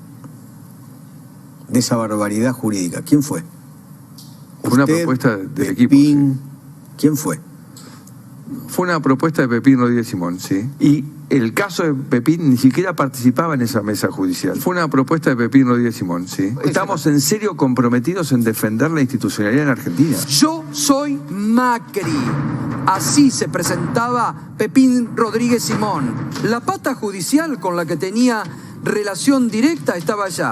Germán Garabano, ministro de Justicia. Es importante marcar esta situación de peligro respecto de la independencia judicial y del sistema democrático. Muchísimas reformas que llevó adelante Germán Garabano, exitosamente, parte de las cosas exitosas de fortalecer la institucionalidad. 160 llamados telefónicos de Pepín Simón con Germán Garabano. ¿De qué hablaban? ¿Iban a jugar al tenis? No, organizaban la persecución. Cada llamado tiene relación a denuncias que han hecho los accionistas de este grupo o a las operaciones mediáticas que iban armando. Fortalecer la institucionalidad. Horacio Rosati, que también aparece en los llamados. ¿Cómo es en la Corte la relación entre la Corte y el Poder Ejecutivo? Hay gente que los visita, que les explica lo que quiere Macri. Me dicen, nosotros lo único que queremos es un juez independiente. Yo me tomé unos días para pensarlo, después digo, si quieren un juez independiente, cuenten conmigo. Rosati, que también aparece en los llamados. Carlos Rosencrantz, presidente de la Corte, 59 llamados. Y la desconfianza de nuestros ciudadanos en el Poder Judicial ha nacido en parte porque existe la sospecha de que servimos a intereses diferentes al derecho. Debemos mostrar que no es el caso. Rosencrantz, presidente de la Corte, 59 llamados, muchas de ellas cuando causas muy importantes de este grupo se tenían que dirimir en la Corte. La legitimidad del Poder Judicial es esencial. Un Poder Judicial sin legitimidad pierde su razón de ser. Rosencrantz en el casamiento del hijo de Pepín Simón, el gran operador judicial del macrismo. Ahí, espaldas con Pepín Simón. Esto es una verdadera vergüenza institucional. Estamos en serio comprometidos en defender la institucionalidad en Argentina. En el celular de Pepín, contacto frecuente, estaba Alberto Abad. De la FIP, un organismo que también funcionaba en total independencia bajo la gestión de Alberto Abad. Alberto Abad, otro hombre fundamental para la destrucción de este grupo. Quiero felicitarlo a Pancho, a Mariano, a todo el equipo, a Mike, por este avance que hemos hecho. Tenemos que estar... A la FIP, por favor, sí, por favor, ahí está, por favor, perdón, señor. Pero, señor, hay que andar bien con la FIP, si no, pregúntenle a algunos hoy que están en el diario. Hay que andar bien, hay que pagar los impuestos. No hay que apropiarse de impuestos que no son propios, ¿no es cierto, doctor Abad? Respecto de los dos planes particulares del artículo 32 que son objeto de este juicio, si usted sabe qué tasa de interés se aplicó en cada uno de esos casos. No tengo la más mínima idea y no corresponde que hable de eso. Si tuvo conocimiento, ¿cuál es la actividad de combustibles? No tengo idea. No tengo idea. Usted dice que nunca quería preso a nadie, porque no está de acuerdo con las prisiones preventivas, ¿no? No creo en la prisión preventiva. Si no hay riesgo de que se afecte la investigación o de fuga, como marca la ley, no es un instrumento sobre el cual uno puede confiarse porque se pueden cometer muchas injusticias. Ordenó meter preso a los dueños de este canal. Todo el mundo lo sabe. Cuando lograron, por resoluciones acordes a la ley, quedar en libertad, se paseaba por sus canales de amigos y decía, eso no era lo que habíamos acordado. En Argentina, sobre todo lo que pasó hace unos días, todos sentimos de vuelta un revulsivo de decir, no, esto no es lo que habíamos acordado. ¿Te referís a la liberación de Cristóbal López? Usted dice que nunca quería preso a nadie. No creo en la prisión preventiva. No, esto no es lo que habíamos acordado. ¿Te referís a la liberación de Cristóbal López? Como una verdadera mafia actuaron para la cacería contra este grupo. Muy profesionales que iban al grano, jugando a los gangsters, dormís colgado en la rama que soldaste con primor, y el carozo del asunto es tu temor. El operador judicial de Macri, Pepín Rodríguez Simón, le hizo 182 llamados al editor de Clarín, Ricardo Roas. Revela otra trama de lawfare, la complicidad entre Clarín y el Poder Judicial macrista, valga la redundancia. Lo que montó el kirchnerismo en el gobierno fue una asociación ilícita. ¿Qué falta ahí para hacer los trámites judiciales? Un poco eso, ¿no? A eso apostamos.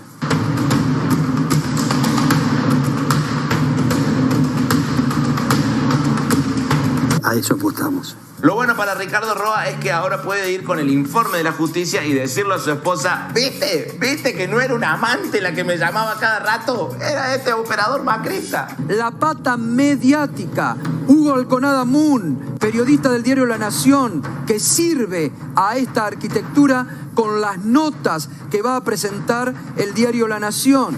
Y de todas las investigaciones, ¿cuál es la que más te gustó? La que vos consideraste más redonda, digamos.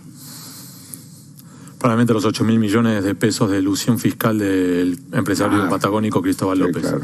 Un miércoles de marzo, Pepín Simón comunica: se desata la guerra contra ustedes. Y el domingo, Alconada Moon publica la primera nota, que después se va a ver con datos falsos, en el diario La Nación. La deuda que usted menciona aquí sobre 8.000 millones de pesos, ¿sabe si era deuda exigible?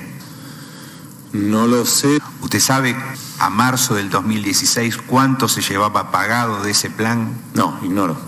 Hugo Alconada Moon nació el 15 de junio de 1974 en Buenos Aires. Ganó el prestigioso premio Pulitzer. En sus artículos usted hace referencia a que Oil Combustibles vendía sus productos al público, aparentemente, por lo que surgiría de ahí. ¿Es así? Ahí tiene un ejemplo de un error que cometí. Esto era mentira, esto es lo que se está comprobando ahora en el juicio a Oil, que llamativamente estos medios han dejado de cubrir. Tenés la licencia para envenenarnos. Pensás con audacia, consejos muy agrios. Un caníbal desdentado, enseñando a masticar.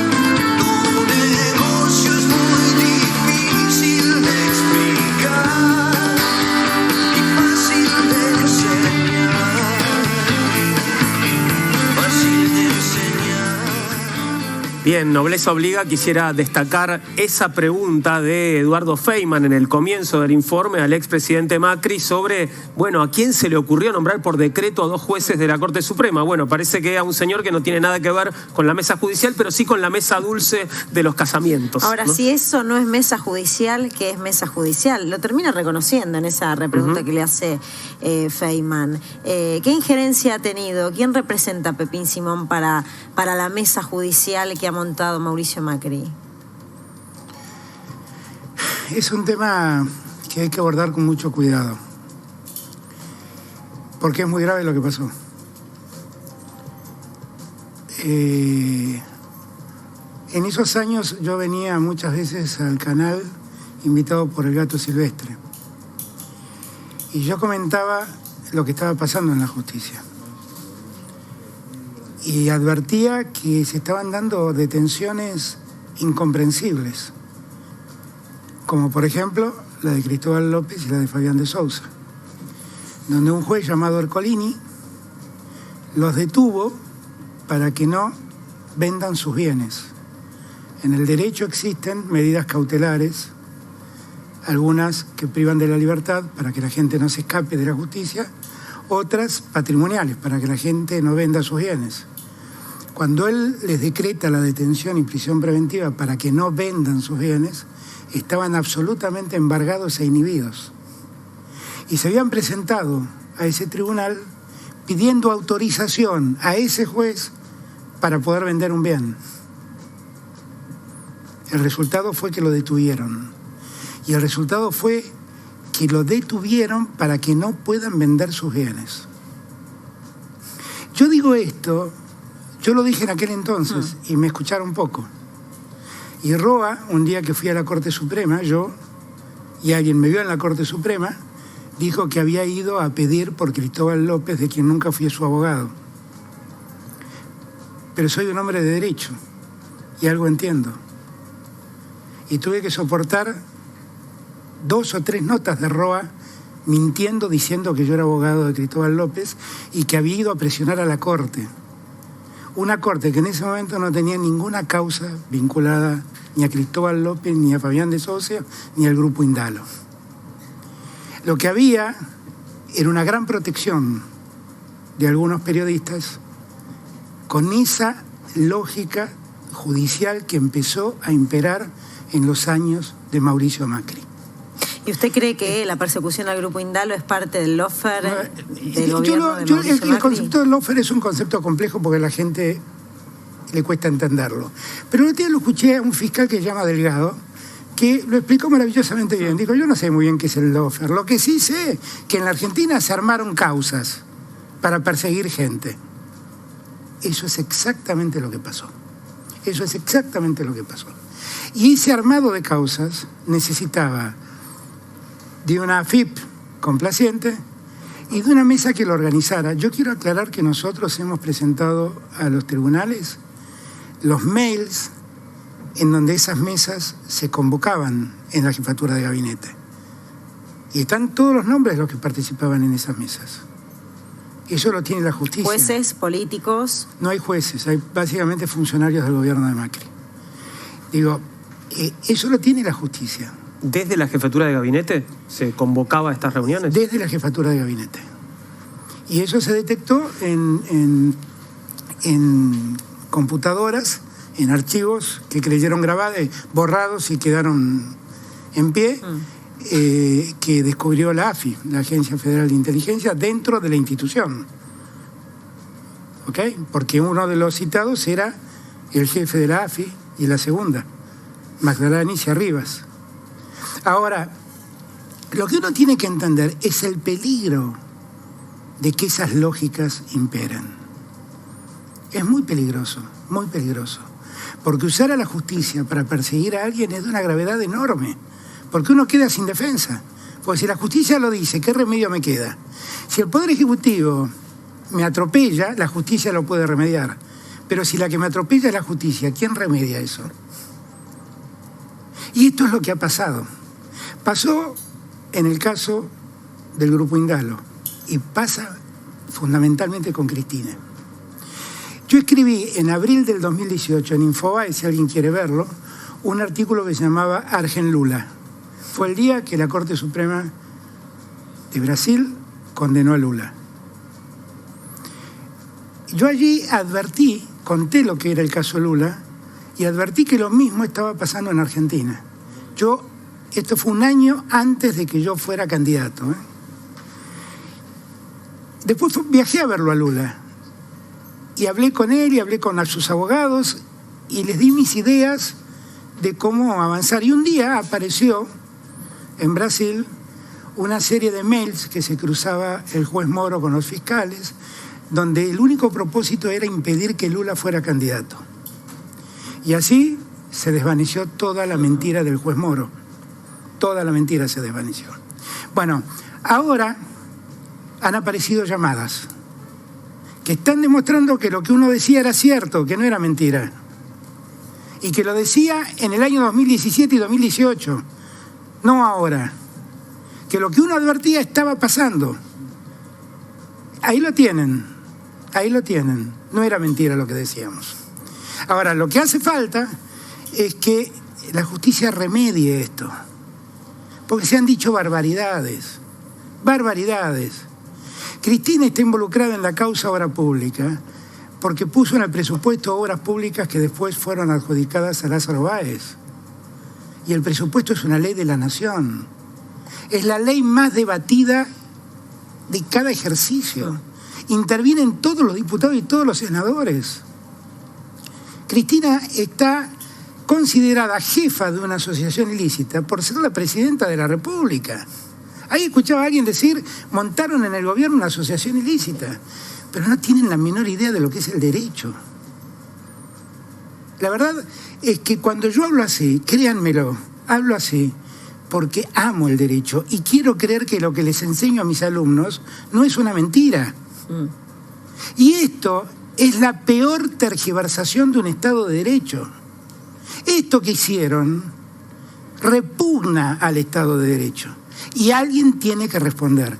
Y el primero que puede empezar a remediar tanta atrocidad es la justicia. Porque fíjense ustedes, recién lo escuchaba con pesar, además porque lo he conocido años atrás, Abad. ¿Cómo puede ser que el jefe de la FIP diga no sé a todo lo que hizo la FIP sobre...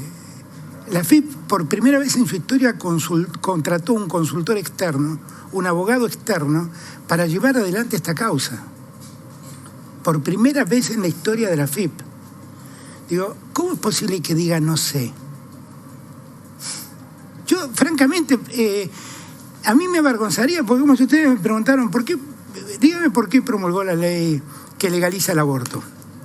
Y yo le dije, no sé. No, ni idea. Pero si eso tiene que ver con la esencia de lo que hago, ¿cómo va a decir no sé?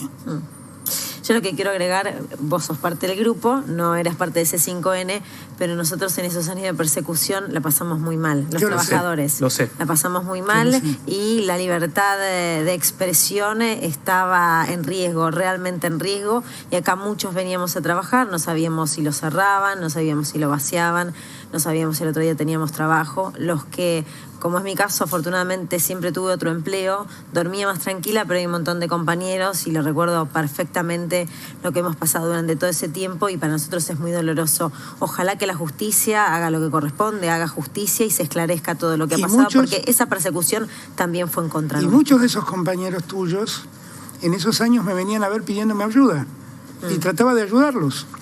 Y los traté de ayudar para preservar la fuente de trabajo. Porque cuando terminaron con OIL, vinieron sobre C5N y sobre la Radio 10 y sobre el grupo de radios. Y traté de preservar eso. Y la verdad, lo voy a decir públicamente, si hay alguien que se esmeró, se esforzó, trabajó y fue central para que esto no cierre, fue Carlos Infante, que 1000 veces me pidió auxilio para que lo ayude en la mayor orfandad. Ahora, ¿por qué hay que vivir eso en un país democrático? ¿Por qué un país democrático le hace vivir semejante cosa a alguien? Esto es lo que hay que preguntarse. Para esto no tienen respuesta. Para esto no saben cómo decirlo. Solo siguen mintiendo. Tendrían que pedir perdón, tendrían que pedir disculpas. Es la primera vez en la historia. Miren, en la historia de la democracia, vamos a pararnos ahí, muchos gobiernos trataron de interceder en la justicia. Muchas veces para garantizar que sus decisiones no sean dadas vueltas, y muchas veces para garantizar la libertad de sus propios funcionarios.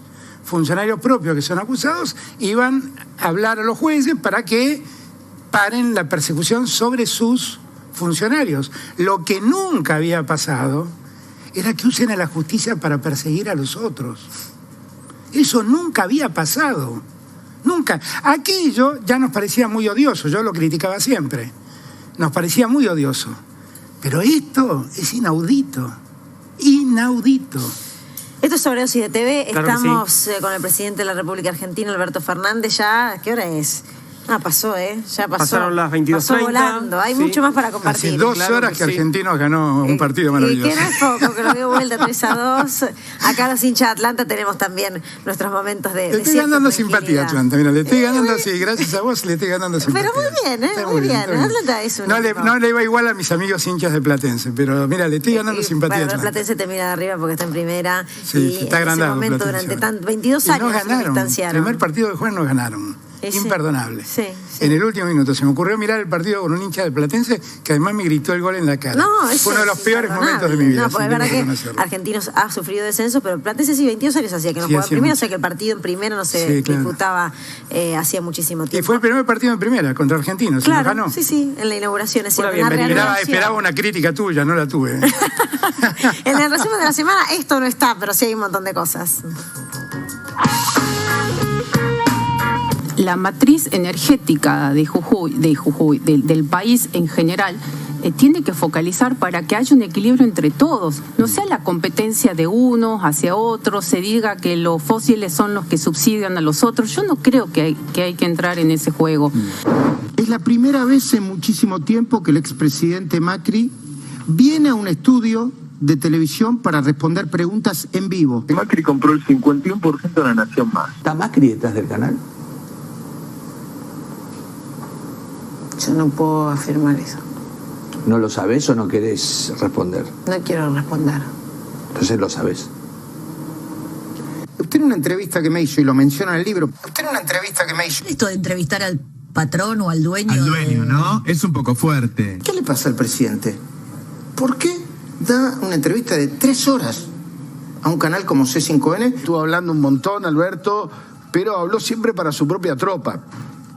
Es más, fue a los canales de su propia tropa, fue a C5N. Buenas noches, presidente, ¿cómo está? Gracias. ¿Cómo le va? Señor presidente, Alberto Fernández, gracias por atendernos. ¿Cómo le va, presidente? Muy bien. Presidente, primero, gracias por recibirnos. Por favor. Cristina y Rodolfo, lo saludamos, con Reinaldo Sí, también. ¿Cómo está?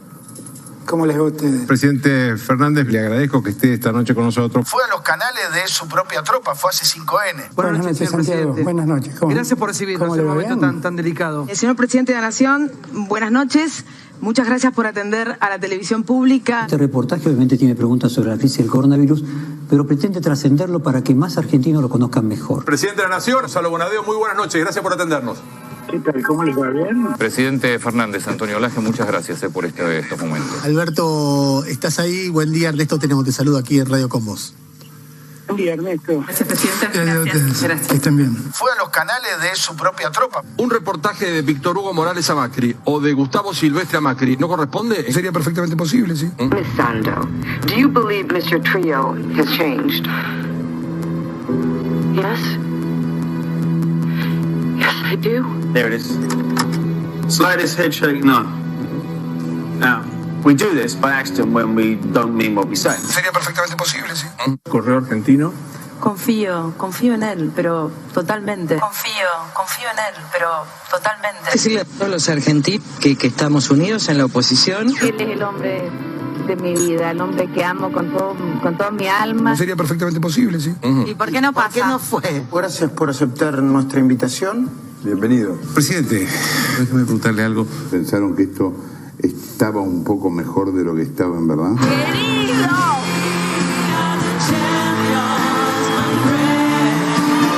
Tal vez la gente no conoce su nivel de sensibilidad y lo mal que usted la debe pasar a la noche. ¿Cómo está el corazón? El corazón bien. ¿Cómo es la vida de un presidente de puertas para adentro? ¿Por qué llora? ¿Quién se inspira para patear un tiro libre? Gracias. Presidente Macri, muchas gracias por su tiempo y por recibirnos aquí en Olivos. Agradecido por esta entrevista. Gracias por cumplir la promesa. Le agradezco, señor presidente, que haya sometido a esta entrevista. Ansioso interrogatorio, como siempre. Está bueno que Macri aparezca, está bueno que Macri hable, está bueno, porque también está bueno que se refresque la memoria y que se refresque en cada retina de cada argentino y cada argentino verlo. Mucho más cómodo estar acá que en el programa. No seas así. ¿Quién quiere más? Eso tiene que decirlo. Gracias. Viste, somos todos mimosos en el fondo. Un reportaje de Víctor Hugo Morales a Macri o de Gustavo Silvestre a Macri, ¿no corresponde? Sería perfectamente posible, sí. ¿Y por qué no pasa? ¿Por qué no fue? Creo que es fundamental en un nuevo régimen tener en cuenta la creación de una comisión multisectorial donde estén absolutamente todos los actores involucrados, opinando y participando y aconsejando el funcionamiento de cómo se vaya dando ese régimen. Esos tíos, esas tías que ya no están, o que quizá están, pero no están. Hablamos mucho en esto de reivindicarnos. Hablamos de aquellos muertos, desaparecidos. Pocas veces hablamos de los quebrados, de los que no pudieron seguir, a pesar de seguir respirando.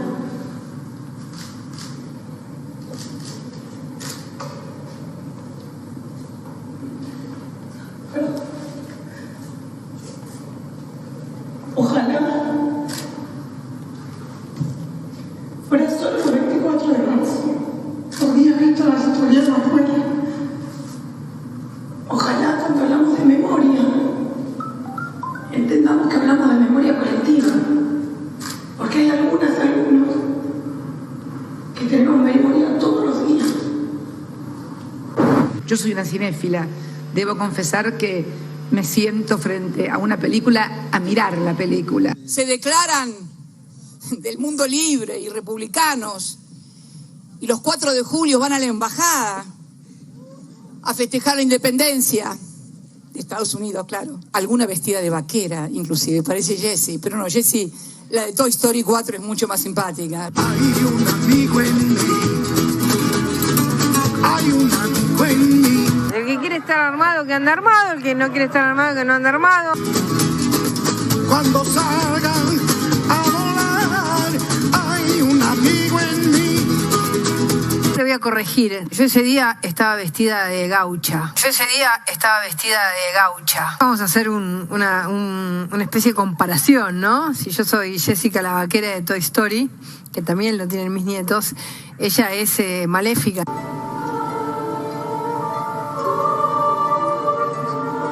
Ahora todos escuchen esto. Emperatriz del mal. El primer balance de la parte económica de Macri tira un cartel gigante que dice desastre.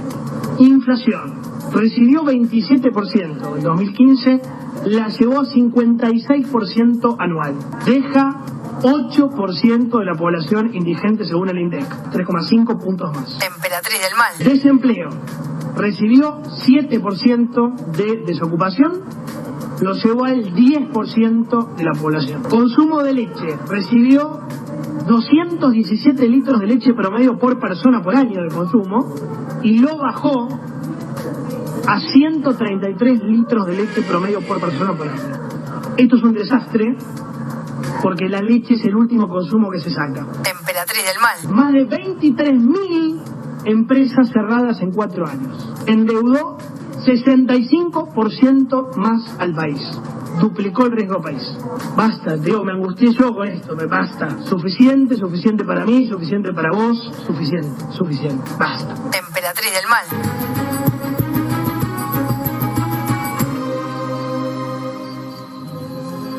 Nuestros reinos se han vuelto uno solo. He aquí a su reina. Como verás, la historia no es como te la han contado. Maléfica, que al final la historia no es como te la han contado, es buena. Después Estás cuenta... spoileando Maléfica, todavía no vi el final, no me digas esto. No, bueno, pero se ve que Burrich tampoco, te digo, porque quiso hacer un paralelismo erróneo. Sí, pero al final, efectivamente, no es lo que parece Maléfica. Bueno, es un cierre distinto, es Claro. un programa distinto, esto es Sobredosis de TV. El presidente de la República Argentina charló largo y tendido y analizó la realidad del país. Con nosotros llegó el momento de la crítica, de su crítica hacia el programa. Yo soy un muy mal crítico porque soy un fanático. Un abogado diría que me comprenden las generales de la ley. Es un gran programa. Es un gran programa que a uno le permite rever cosas que se le pasan por alto. Y que a veces uno dice, qué bárbaro, la realidad asombra. Cuando uno ve semejante desparpajo dicho, impacta. Pero gracias a Dios que existe un programa así. De verdad que bueno que existe un programa así. Que ponga blanco sobre negro de cómo ocurren las cosas y cómo suceden. A veces nos toca estar a nosotros allí también criticados, pero es muy bueno que eso sea. Creo que Sobredosis de TV, que es la continuidad de TVR, es un ciclo de un enorme valor realmente para la televisión argentina. Juan es un profesional excepcional, vos también. Gracias. Y la verdad es que sos un poco la marca de Sobredosis de TV. Por eso hincho porque te quedes solamente. Aun cuando no sé quién te podría reemplazar, hincho porque te quedes. Gracias. De verdad los felicito, porque es un gran trabajo. Gracias. Celebremos esto con una selfie presidencial, claro que sí. si te parece, Gracias Luciana. por venir y sobre todo para hablar a los argentinos y argentinas en un momento tan delicado que también está atravesando el país con la cantidad de contagios. Muchas gracias, señor presidente. Vamos Pero a sí, un ratito más Sobredosis, quédense, ¿eh? Sí, faltan cosas todavía, hasta las 23, así que ahí Bien, vamos. ¿estamos bien ahí? Sí. Un poquito más atrás, vos. Ahí, ¿no? Ahí, bien. Hacemos una pausa, tenemos un ratito más, un ratito más.